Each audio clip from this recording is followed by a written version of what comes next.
레디 액션! 반갑습니다. 미래 배우님들 철든배우TV 시작합니다.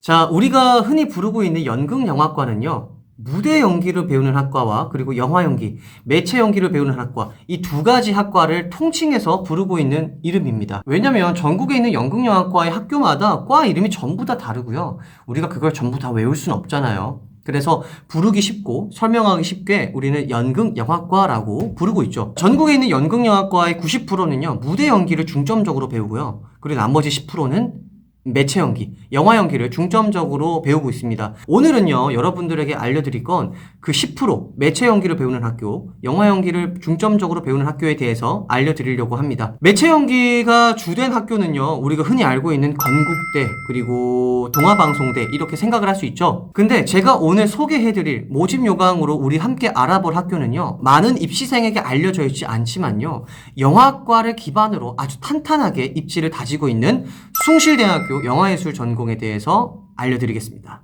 여러분들께서 매체 연기 그리고 영화 연기에 관심이 있거나 매체 연기를 하는 배우가 되고 싶으시다면 숭실대학교도 그 리스트에 한번 넣어보시는 건 어떨까요? 자, 숭실대학교 모집 요강의 첫 페이지입니다.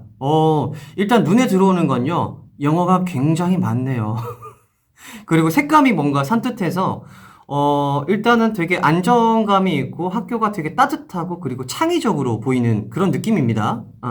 자, 일단 모집 요강 첫 페이지를 넘어가면요, 숭실대학교는 이 전 영상에 나왔던 동국대와는 좀 다르게요, 세부 전형 안내에서 전형 일정을 따로 정리해주지 않았어요. 그래서 초반에 나오는 전체 학과의 전형 일정으로 여러분들께서 확인하셔야 됩니다. 원서 접수 일정과 연기 전공의 실기 일정들입니다. 그래서 여러분들께서 확인하시기가 조금 복잡하고 번거로울 것 같아요. 그래서 제가 따로 깔끔하게 정리를 해놨습니다. 자, 지금 보시는 게 제가 정리한 내용인데요. 원서 접수부터 1단계 실기고사, 2단계 실기고사, 최종 합격자 발표까지 순차적으로 정리를 해놨어요. 그래서 여러분들께서 숭실대학교 영화예술 전공의 전형 일정이 궁금하다라고 하시는 분들은 지금 화면 여러분들 정지 시키고요, 캡처 해놓으시면 될 것 같습니다. 자, 그렇다면 우리가 전형 일정을 확인했으니까 세부 전형별 안내로 넘어가 보도록 하겠습니다. 자, 36쪽으로 가시면요, 실기 전형에 대한 내용들을 여러분들께서 확인하실 수 있어요. 자, 36쪽 영화예술 전공이 어딨죠? 37, 30. 여러분들, 여기 아래. 네, 표시가 명확하게 되지 않아서 찾는데 조금 시간이 오래 걸렸네요. 참, 숭실대.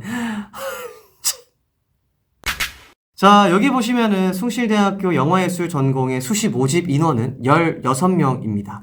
그리고 지원 자격으로는 2022년 2월 고등학교 졸업 예정자, 고3이죠. 또는 고등학교 졸업자, N수생이죠. 그리고 그 외에 관계 법령에 의해 고등학교 졸업과 동등 이상의 학력이 있다고 인정되는 자는 모두 지원이 가능하다고 합니다. 숭실대학교 영화예술 전공의 선발 방법으로는 1단계에서 실기 60%, 학생부 40%를 반영하고 4배수 인원을 선발합니다. 그러니까 16 곱하기 4는 빙고! 그리고 2단계에서는요, 실기 80%, 그리고 학생부 20%를 반영합니다. 자, 그 아래는 숭실대학교 학생부 반영 방법이 나와 있는데, 자, 자세한 사항은요, 58쪽에서 62쪽에 있다고 하니까 학생부 반영 방법 페이지로 넘어가서 확인하고 오겠습니다. 자, 숭실대 영화예술 전공의 학생부 반영 교과목은요, 국어, 수학, 영어, 사회교과에 속한 교과목 전 과목을 반영합니다. 그리고 그 아래로 보시면 반영 방법 및 반영 비율이 나와 있는데, 과목 등급 점수표를 보시면요, 1등급에서 6등급까지 등급 간의 점수 차이는 크지 않은 걸로 보이죠. 7등급부터는요, 확연하게 차이가 납니다. 숭실대가 성적을 많이 보는 걸로 소문나 있죠. 그리고 숭실대학교를 합격한 학생들의 평균 등급이 3등급에서 4등급이라는 것을 감안하면 어떤 학생들이 지원을 하면 조금 더 플러스가 될지 여러분들께서 감이 오실 거라 믿습니다. 근데 저는 7등급, 8등급인데 숭실대 정말 가고 싶어요. 자, 담임 선생님이랑 한 번 더 상담을 해보시기 바라겠습니다. 자, 그리고 그 아래로 보시면 결석에 대한 내용이 있는데, 출결을 보는 학교들과는 달리 숭실대는 감점이 돼요. 이 숭실대가요, 참 무단 결석에 대한 기준이 굉장히 까다로운데, 보시면 무단결석, 결석을 한 번도 안 해야 감점을 면할 수 있어요. 근데 무단결석이 1일에서 5일까지는 0.5점을 감점하고요. 6일 이상은 1점을 감점합니다. 이 출결에 대한 부분은요, 비등비등한 학생부 점수, 그리고 실기 점수에 굉장한 큰 영향을 준다라고 저는 생각을 해요. 그러니까 이 숭실대는 학교 성적도 되게 많이 보고, 이 학생이 학교를 굉장히 성실하게 다녔냐, 이 학생의 인성이 어떻냐, 뭐 이런 것들을 굉장히 많이 보는 걸로 파악이 됩니다. 그 다음으로는 교과별 가중치에 대해서 말씀을 드릴게요. 2022년 2월 졸업 예정자, 즉 고등학교 3학년 학생들은요, 국어, 수학, 영어, 사회교과에서 80%를 반영하고 나머지 20%는요, 진로 선택 과목을 반영을 합니다. 이 진로 선택 과목은 성취도별로 등급을 부여한다고 하네요. 이거 여러분들 주의해 주세요. 그리고 졸업자, 자, N수생들은요, 진로 선택 과목 구분 없이 국어, 수학, 영어, 사회교과 100%를 반영합니다. 자, 다음으로는 숭실대학교 비교 내신에 대해서 한번 알아볼게요. 자, 이 비교 내신의 대상자는요, 학생부가 없거나 교과교육소년원의 교육 과정을 이수했거나 외국 소재 고등학교 과정을 이수했거나 학생부의 일반계 고교 직업과정 이수자로 기재가 되었거나 학생부 공업계 2+1 체제 이수자로 기재가 되었거나 2019년 2월 졸업 및 그전 졸업자이거나 검정고시 출신자라면 이 중에 하나라도 해당이 된다면 여러분들께서는 비교 내신 대상자입니다. 비교 내신 대상자는요, 수험생이 취득한 실기 점수를 100분위 점수로 환산해서 해당 등급의 점수를 내신 점수로 부여하는 겁니다. 그래서 아래를 보시면 연기 1단계 비교 평가 대상자 등급 점수표라고 있습니다. 자신의 실기 점수에 따라서 이렇게 등급이 나눠지는데 그 아래로 보시면 중요한 내용이 있어요. 연기 2단계의 비교평가 대상자 학생부 환산 점수는 연기 1단계의 비교평가 대상자 학생부 환산 점수의 2분의 1배를 적용을 한다. 연기 2단계의 실기 점수를 재산정하여 비교평가하지 않습니다. 비교 내신 하시는 분들은 기분이 좋았다가 조금 고민에 빠지는 그 순간이 아닐까 생각이 듭니다. 자, 이제 여러분들이 가장 궁금해하시는 실기 내용입니다. 숭실대는 단계별 전형으로 진행을 하고요. 1단계, 2단계 모두 학교에서 제시하는 지정 연기로 진행을 합니다. 1단계에서는 3장에 제시된 자료로 이야기로 만들어서 1분 정도의 시간 동안 연기를 하면 되고요. 2단계에서는 학교에서 준비한 상황을 연기하면 됩니다. 자, 근데 숭실대가 비대면이라는 말이 있죠. 근데 비대면에 대한 내용이 모집 요강에는 없어요. 그죠? 그래서 아는 사람만 아는 숭실대학교 1단계 비대면 유의사항에 대해서 알려드릴게요. 우선 여러분들께서 숭실대학교 입학처 홈페이지에 들어가시면 이렇게 수시 모집이라는 곳 있죠? 여기에 마우스 커서를 갖다 대면 아래에 보이는 FNQ라는 곳을 클릭을 합니다. 그럼 이 화면으로 바뀌어요. 여기서 2022학년도 수시 예체능 우수 인재 전형 연기 1단계 실기고사 방식 안내를 클릭합니다. 여기서 아래 붙인 파일을 다운받아서 여러분들께서 확인을 하시면 됩니다. 이건 많은 사람들이 잘 모르더라고요.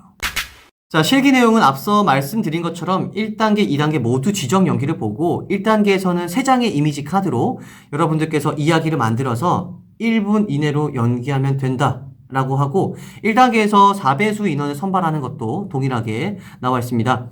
동영상 제출 안내에 대해서 말씀드릴게요. 수험생 유의사항 그리고 1단계 실기 영상 제출 기간은 앞서 전형 일정에 대해서 전부 다 말씀드렸어요. 그쵸? 전형 일정을 확인하시면 될 것 같고 우리가 볼 건요. 바로 이겁니다. 수험생 유의사항에 게재하는 이미지 카드 3장을 조합해서 자신이 잘 드러낼 수 있는 한 캐릭터를 자유롭게 연기하기. 한 캐릭터를 자유롭게 연기하기입니다. 평가 내용은요. 연기자로서 성품과 본능을 연기 실력보다 우선시한다고 합니다. 그래서 아마 이 성적, 내신 성적과 그리고 출결 이 부분을 굉장히 까다롭게 보지 않았나 라고 생각이 드네요. 그리고 자신이 어떤 사람인지 드러낼 수 있게 캐릭터와 사건을 만들어서 연기를 하면 유리하다고 하고요.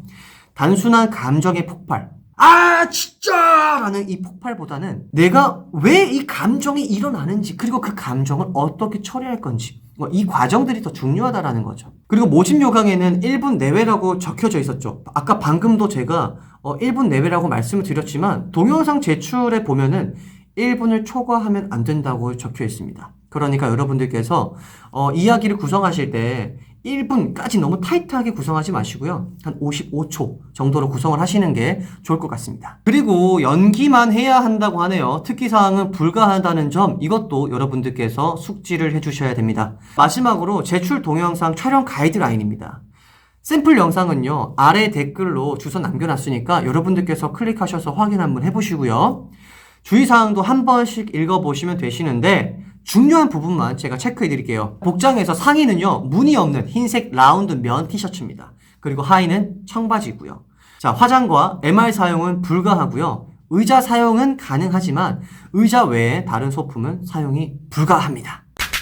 자, 열정적인 구독자 여러분들 그리고 반가운 시청자 여러분들, 숭실대학교 영화예술 전공의 모집 요강을 분석하였습니다. 제 영상이 도움이 되셨다면 구독과 좋아요 그리고 알람 설정 꼭 부탁드리겠습니다.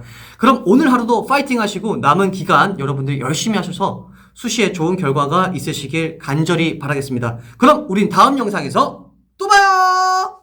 다음 영상은 성균관대입니다.